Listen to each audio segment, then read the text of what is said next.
wish for? No, I don't want you to tell me. I want you to think about it. Oh, no, I don't want to hear it. Just think about it. Exciting, isn't it? Obviously, I don't have this with me. Oh, it's too heavy, honey. I can't lift it. Besides, I never take it from where it is. However, do you know what I have in here? A piece of it. I do. I have a piece of that meteor. Guess what you get to do with this?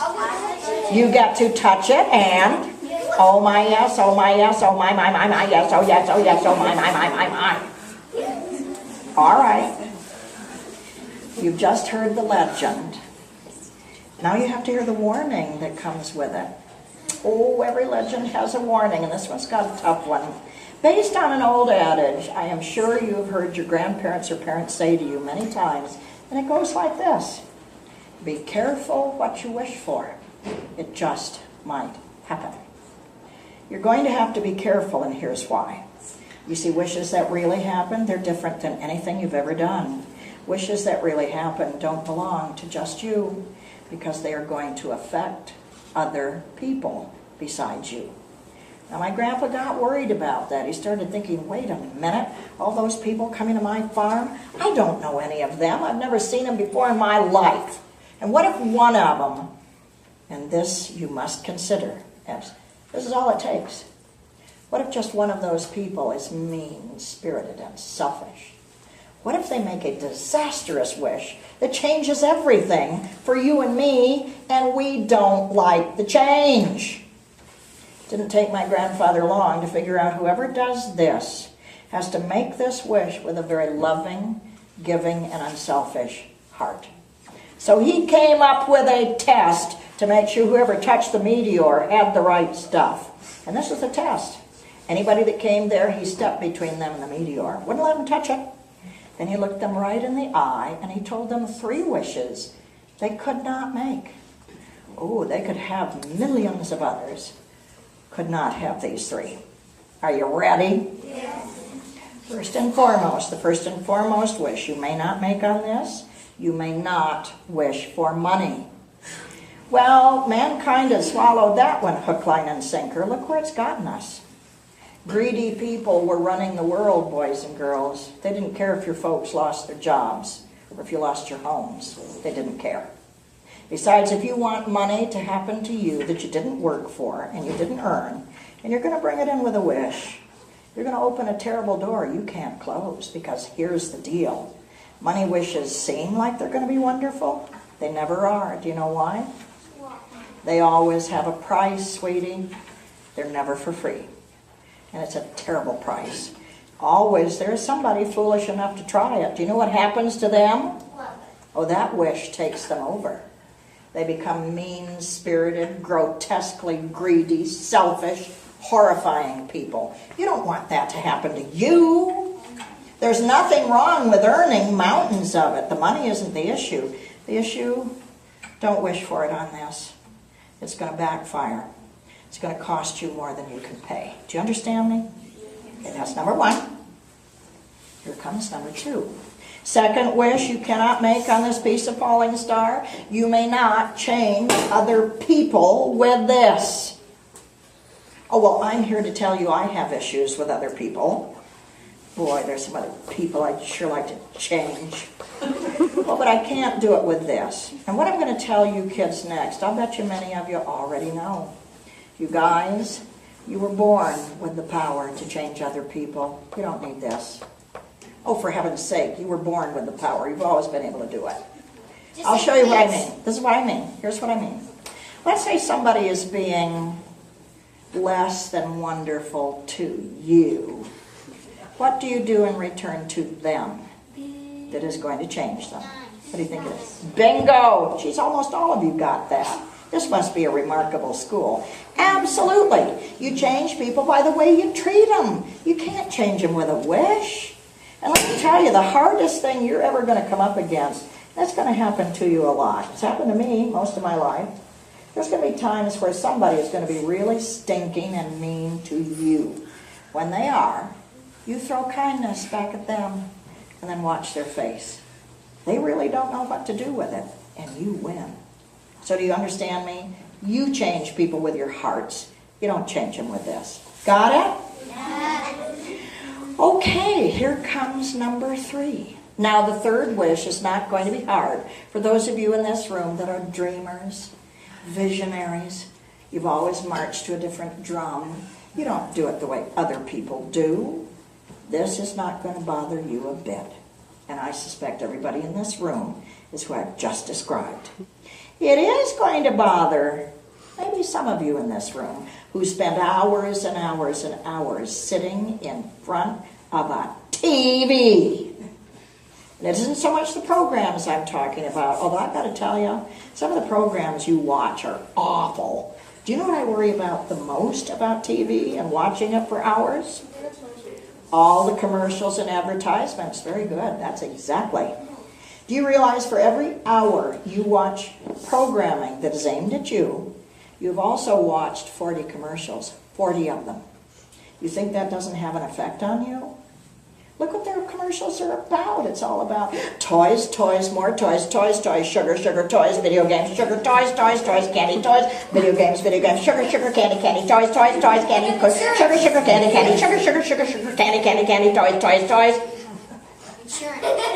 Well, but sweetie, here's the thing, and this is what I resent.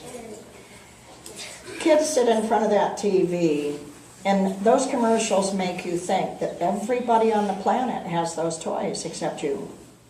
Do you realize that most families, can't possibly afford those toys? So you're being lied to. That bothers me. You're being lied to. You're being sold a bill of goods that isn't true. So to do this third wish, you're going to have to forget all those toys that the TV has taught you to fall in love with. And you've been taught this by a machine, not your families. The third wish you cannot make on this, you can't wish for toys. Can't wish for gadgets, collections, and things. As a matter of fact, you can't wish for anything that is bought with money. All right, now start thinking.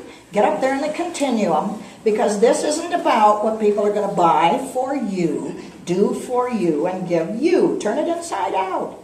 What have you done lately for someone else? Maybe you know a kid here or in your neighborhood, and you know who I'm talking about, the ones that don't have any friends. Ever occur to you to go out of your way to be their friend? They're always alone in the cafeteria, sitting at a table by themselves, leaning against a fence in the playground because they never got picked to be on anybody's team. You make them your business today. You go out of your way to help someone else. Because what this is about is those beautiful hearts you have, and it's about what you do for the world, not what the world is going to do for you. What are you going to do? You know, when I stand in front of you kids, here's what I see. You realize that I am a learning disabled student who grew up. I have dyslexia, dysnumeria, dysgraphia, and something called failure of sensory integration. And judging by the behavior I exhibited as a small child, I'm sure by today's standards, I would have been called high-functioning Asperger's. That's who I am.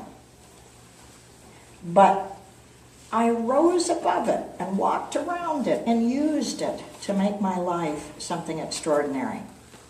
And that's what I want you to think about. You may not believe me. Maybe one of you in this room is going to end up leading our nation someday. You may. Maybe some of you will end up being medical people that find the cure for cancer. Now, my mother had cancer. I'm a survivor, and so is my daughter. She is also a survivor. So think about it. This is real. Dream and dare to dream, and you grab onto those dreams. Don't you let anybody talk you out of what you think of yourself, and that you can rise, rise, and rise. That's what I want you to think about. By all means, have some frivolous wishes. You go for it, but I want you to stop and think. Am I that person she's talking about? Of course. Of course. Of course. It's you. So you give it a try. Did you have a question, sweetie? Can you make more than one wish on it? Oh, I'll tell you that in a minute.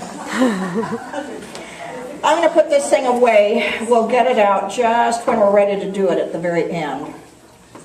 But I thought maybe you would like to hear now something about my life that I want you to know.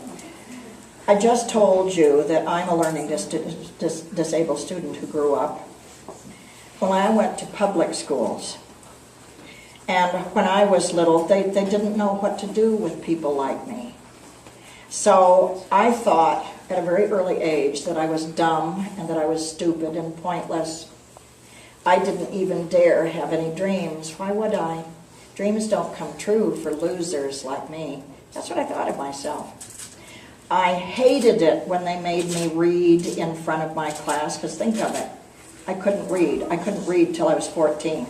Couldn't do math till I was 14. Still have trouble with numbers. Couldn't write. But we'd have to read in front of the class, and I used to have to come up to the front of the class, and I'd open a book, and then I'd face all of those kids.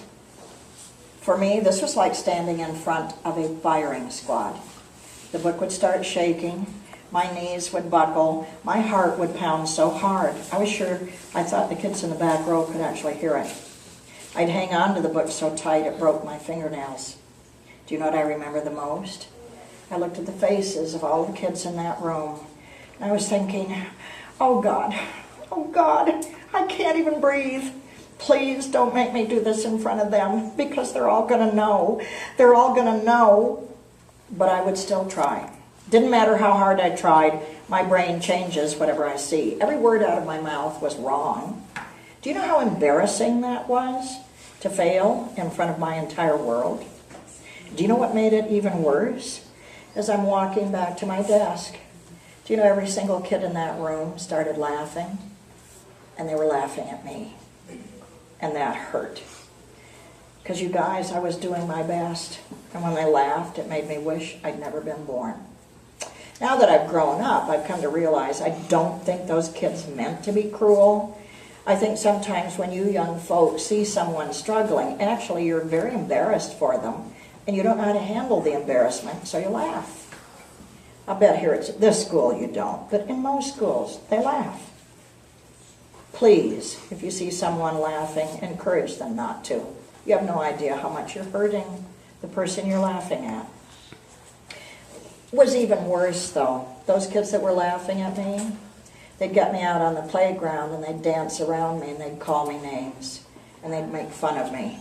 Every single day, I went home crying. Every single day. It was excruciating. It was painful.